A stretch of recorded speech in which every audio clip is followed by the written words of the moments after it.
sistema de justicia acusatorio adversarial en 2008.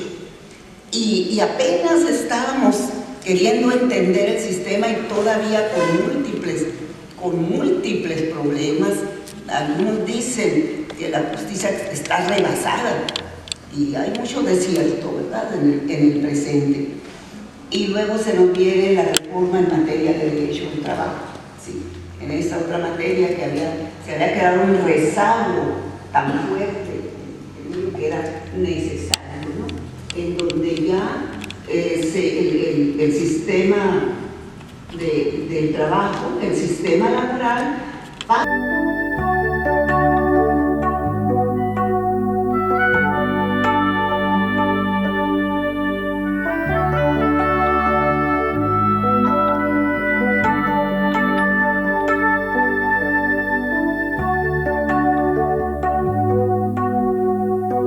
profesional.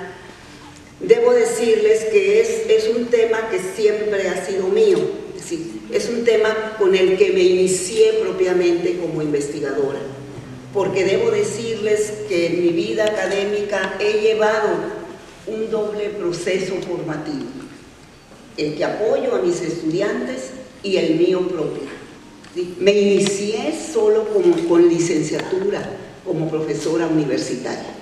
Me inicié solo con licenciatura, sí traía 6 u 8 años de experiencia como juzgadora, pero cero docencia. Y debo decirles con frecuencia, comento que una de las impresiones más fuertes en mi vida fue en el momento que crucé un salón de clases. Cuando me invitaron, me sentí muy distinguida, me sentí muy orgullosa de que iba a ser profesora universitaria. Y me estuve preparando unos días antes, y fui a la librería y compré libros y demás, y el programa, y preparé el programa porque soy de las que todos los días, así tenga 20 años dando una materia, vuelvo a revisar qué unidad voy a analizar, qué puntos voy a desarrollar y la organización de la clase. Y bueno, yo iba feliz a dar mi clase, ¿verdad? Muy orgullosa de que ya iba a ser profesora universitaria. Y como siempre, esta pose es muy mía, voy muy ronda, ¿no? Y que me paro en la puerta y me encuentro, por eso ahorita ya no me impresionan tanto ustedes, ya no me impresionan tanto, pero que llego a la puerta y me encuentro por primera vez con 50 pares de ojos, sí, que me estaban esperando, ansiosos, expectantes, ilusionados de un inicio de curso, de un inicio de semestre, de aquello que iban a aprender. Y sí debo decirles que sí, fue una impresión muy fuerte, así como que frené un poquito, ¿no? Y bueno, no puedo negar de decirles que dije, ¿dónde chingados me metí? No puedo negar que esa fue mi impresión. Y por lo tanto, me di cuenta de inmediato que necesitaba prepararme. Me di cuenta que no sabía usar el pizarrón, como lo usan algunos profesores de allá para acá o de acá para allá, ¿verdad? O hablando en pizarrón como los ingenieros, nada más haciendo numeritos en el pizarrón. Me di cuenta de inmediato que no sabía ni siquiera usar el pizarrón, que no sabía de dinámicas de grupos, que tenía que mejorar mi comunicación con mis alumnos, que tenía que identificar temas de psicología educativa, de sociología de la educación. Y por eso en mi primera etapa me centré mucho en el aspecto formativo de la educación en general y bueno, también ya en particular en el derecho donde me quedé. Y así fue como, a la par de ir estudiando, mis primeros estudios de posgrado fueron en educación, que gracias a ellos, gracias a esos estudios, el doctorado en Derecho propiamente fue de conocimientos más que de formación, ¿sí? De formación dura, está más en la parte antropológica, filosófica, sociológica de la educación. Y entonces empecé a trabajar, a investigar y a participar en estos foros en temas de educación, de temas de formación, de didáctica. Eso es mi fuerte, diríamos, ¿verdad? Y bueno, ya posteriormente era necesario, fui avanzando. Cuando ya me quedé después de la mitad de mi vida universitaria, yo lo categorizo así. Estoy por publicar un libro de las partes estas de desarrollo. Los primeros 15, 17 años fueron prácticamente de docencia. Sí, los primeros 15, 17 años fue docencia y gestión en la docencia.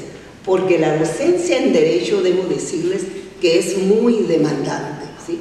Que es muy exigente, que no nos permite hacer otra cosa. Actualmente en la Facultad de Derecho Mexicali atendemos 1.600 alumnos. Somos tutores, cada uno de nosotros como profesores, somos tutores de 120, de 150, de 200 alumnos. ¿A qué horas estudiamos, investigamos, estudiamos en el cubículo? Permanentemente están los alumnos demandando nuestra atención. Entonces, en esa primera etapa, como sucede con la mayoría de los profesores de tiempo completo, nos centramos más en la docencia, porque son las necesidades de la universidad también, ¿verdad? De tiempo repleto, decimos, de 4, 5 grupos, de 50 alumnos cada uno, y de, además, todo lo que implica la parte de gestión, como por ejemplo estar a las 6 de la mañana para ayudar a aplicar el examen de nuevo ingreso, estar en otra ocasión para aplicar el examen de GEL, las tutorías y bueno, las inscripciones, ¿verdad? Y descontemos los informes y más informes a que los tienen sujetos, ¿no? Las planeaciones y llenado de formatos y llenado de plataformas y demás. Pues bien, fueron 15, 16 años de docencia y ya después, en buena parte, fueron 12 años aproximadamente de administración institucional en mi universidad. Y al regresar ya a finales de los 90, en 1998, al regresar a mi facultad, entonces sí ya me centré propiamente en investigación jurídica. Y he seguido correlacionando dos temas. En la parte jurídica, en sentido estricto, mi línea de investigación es derecho constitucional, con énfasis en derechos humanos. Sin embargo, al vincularlo con la formación jurídica, en la parte de ética, en la parte de filosofía, surgen temas muy necesarios y muy importantes, que en un principio no me di cuenta de su importancia, sino que en la medida en que me los estaban requiriendo, me estaban pidiendo.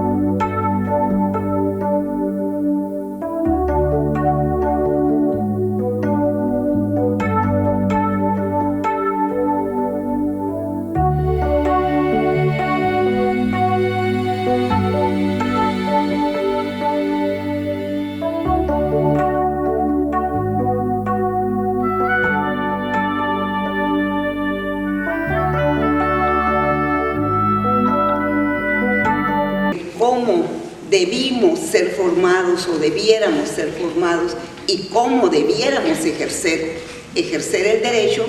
En un siguiente apartado separé lo que viene siendo reformas en derechos humanos para después ya, por cuestión de tiempo, integrar las otras 3 reformas en materia penal, en materia laboral y en civil y familiar.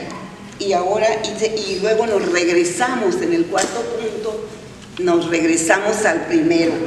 ¿Cuáles son los retos e implicaciones que tienen estas reformas para nosotros, o para ustedes como operadores de derecho? ¿Cuáles son para uno como educador? ¿Cuáles son los retos como educadora? ¿Cuáles son nuestros retos en la formación? Y para ustedes como operadores de derecho, ¿cuál es el desafío en el presente? Bueno, les presento una introducción general del tema, en parte de lo que ya he dicho, y así lo digo, ¿verdad? Existe el convencimiento, aquí está, de que es necesario alcanzar los principios y las altas exigencias en el presente para la formación jurídica. El derecho, el ejercicio del derecho ha trascendido a través de fuertes reformas en importantes materias y bueno, ya no las vuelvo a repetir. Y en particular, repito, me regreso, en este trabajo se expone la preocupación por dar respuesta a las exigencias de justicia que requiere, que demanda el presente. Bien, ¿y de qué partimos? Estamos planteando la necesidad de profundizar y ampliar los contenidos curriculares del derecho, así como mejorar la pedagogía y la didáctica de la práctica de cómo aprendemos, de cómo enseñamos y cómo aprendemos el derecho. Y de avanzar también en la metodología, ¿sí? En la sistemática de cómo ejercemos el derecho, muchachos. Bien, y sostenemos, no podemos omitir, y se reflexiona también, hay que decirlo, lo consideramos así en este trabajo, que es necesario el mejoramiento y el compromiso que plantean, ¿verdad? Es muy alto, yo diría, es muy alto el compromiso que plantean las fuertes reformas a las que nos estamos refiriendo. Y así, como objetivo de esta plática, planteamos que es analizar las implicaciones de la formación jurídica. Aquí están sus ejes formativos, sus contenidos curriculares, la parte pedagógica jurídica y el necesario reforzamiento profesional del apartado axiológico, de la parte ética en el presente. Entonces, así es, una mayor profundización en los contenidos, un mayor compromiso en las metodologías de cómo ejercemos el derecho y naturalmente un reforzamiento axiológico de cómo actuamos. Y así decimos, por otra parte, es necesario reconocer la importancia del ejercicio profesional del derecho para dar respuesta a las necesidades de justicia, así como los requerimientos de justicia, por otra parte. Bueno, decimos a los avances de la ciencia jurídica, da respuesta por una parte a los avances de la ciencia jurídica y a las necesidades de justicia en el presente, ¿sí? Los dos aspectos, pues siempre que pensamos, siempre que analizamos un tema, un conocimiento, tenemos que verlo así. Por una parte, ¿qué nos ofrece la ciencia? ¿Sí? ¿Hasta dónde se ha descubierto, hasta dónde se ha encontrado el conocimiento de ese tema? ¿Qué aporta la ciencia, por una parte? Y por otra parte, la pertinencia social. ¿Sí? ¿Qué es lo que se requiere? ¿Qué nos exigen las comunidades? ¿Qué es lo que necesitamos? Y no partir de imitaciones o de comparaciones extralógicas. Sí, en ocasiones, en materia educativa, por ejemplo, se nos dice, en Finlandia, ¿no?, están así, en Noruega han hecho esto. Pues sí, pero ¿cómo vamos a comparar un país que tiene el tamaño de Colima, ¿sí?, o de Jalisco, para no ser exagerado, y que tiene un 10% de la población o menos de la población que tenemos nosotros, con necesidades, con una población educativa? Entonces no podemos hacer comparaciones extralógicas. Tenemos que ver las necesidades locales, las necesidades nuestras, sin dejar de revisar cómo han avanzado otros, ¿no? Claro que sí, sin dejar de revisar. Lo que yo digo, por una parte sí, abrirnos a lo universal, abrirnos a lo internacional, abrirnos a lo global, pero no olvidar de dónde venimos, ¿sí? No olvidar los requerimientos y las necesidades locales. Entonces tiene que haber una congruencia en esto. Bien, Y la justificación, pues me parece que está por demás, ¿no? Siguiente punto. La justificación está por demás. Y decimos así, la docencia y la investigación de la ciencia jurídica tienen una misión fundamental en que, y aquí está, en la amplitud, y los voy a poner como alumnos, a ver, empieza Sandrita. La amplitud de la vida democrática. En la amplitud de la vida democrática, ¿verdad? Así está. En la amplitud de la vida democrática, en el mejoramiento de la vida democrática. Comentamos con Raúl, seguimos con Raúl. Sí.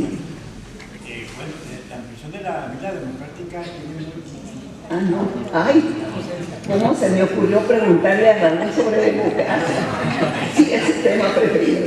El segundo, Raúl, el segundo. La democracia creo yo que debe de ir aún más en avance, más análisis jurídico y legislativo para hacer las reformas que requerimos y que se requieren el planteamiento de hacer un Congreso más compacto y más representativo.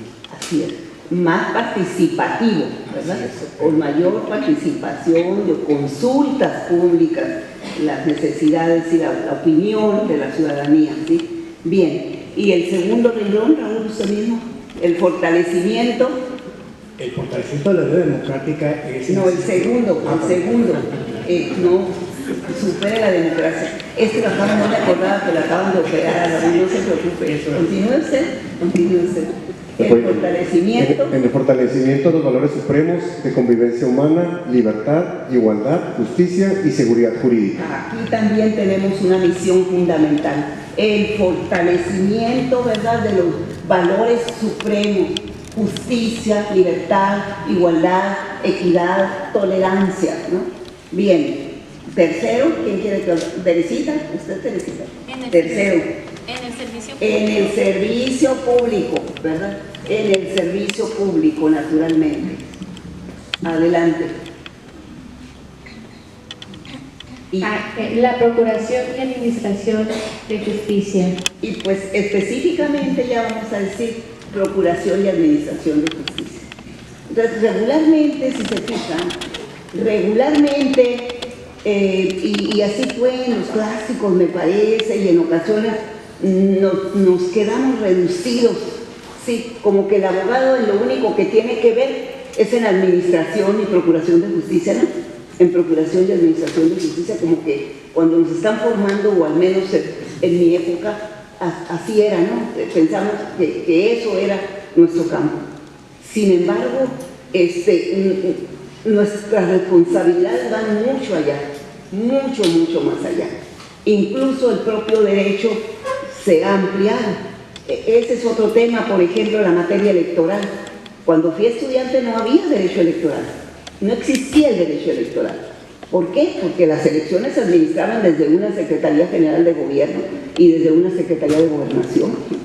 Fue hasta principios de los 90 cuando rescatamos, sí, el proceso electoral con participación ciudadana. Algunos no la creímos, ¿no? Y allá vivimos un tiempo, ¿verdad? Pero es mucho avance con todos los defectos y todos los altos y bajos que ha tenido el sistema electoral.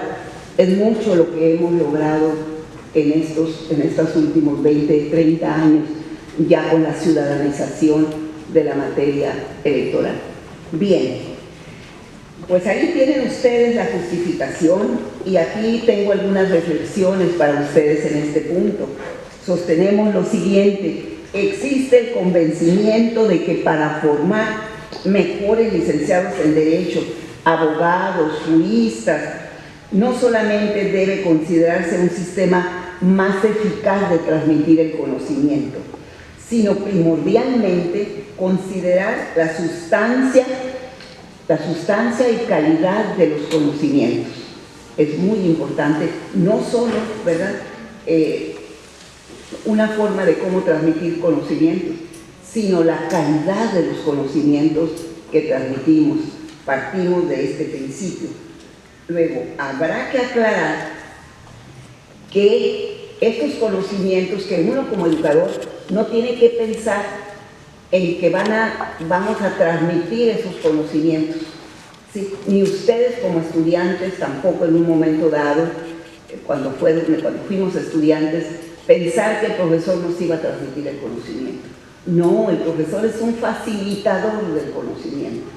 Lo mejor que podemos hacer es generar entusiasmo, es generar interés, es generar vocación para que esas chispas de conocimiento que adquirimos en el aula las podamos seguir desarrollando. ¿Sí? Que no nos duele el estómago cuando nos acordamos de un profesor.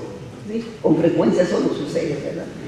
Sí. Sino que al contrario, ¿no? El recordar una materia nos genere interés en seguir avanzando. El profesor de filosofía de secundaria y preparatoria en Inglaterra se hizo millonario después, igual que la verdad, trae una cartita y lo único que dice la cartita es: Sofía, ¿quién eres?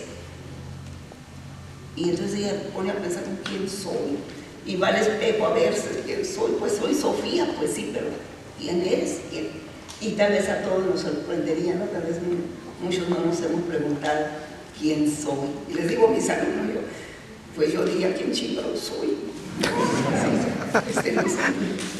Cuando por primera vez decimos, pues es cierto, no he pensado por qué nací, para qué nací, por qué me hizo Dios, qué hago en este mundo, cuál es mi visión de este mundo.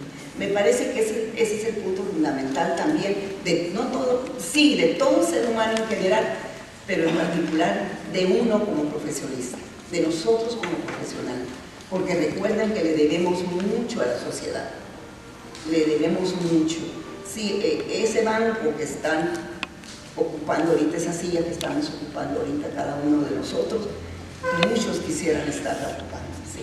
Yo les digo a mis alumnos, este banco universitario que ustedes se ganaron, se lo deben desquitar. Simplemente de pensar los jovencitos que no pasan un examen de admisión, simplemente. Entonces, estar agradecidos por ese beneficio, ese logro que alcanzamos nosotros, no porque somos inteligentes, ni porque seamos bonitos, ni demás, ¿verdad?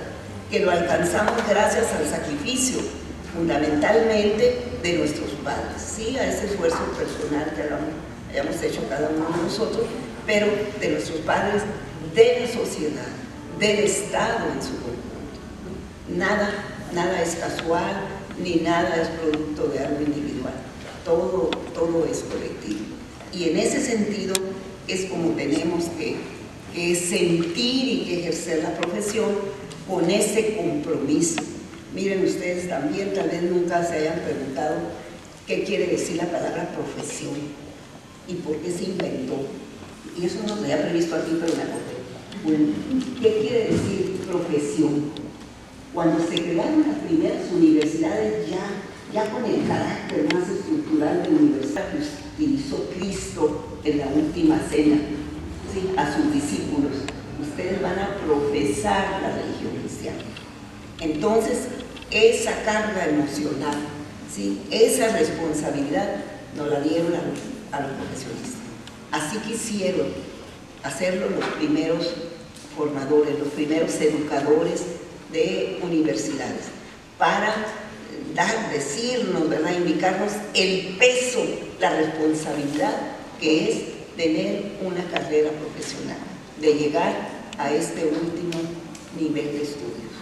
No es ejercer un oficio, no es ejercer un trabajo, sino que va mucho más allá. Eso es muy importante que lo entendamos. Y aquí sí hacemos un corte y les prometo nos vamos a las reformas.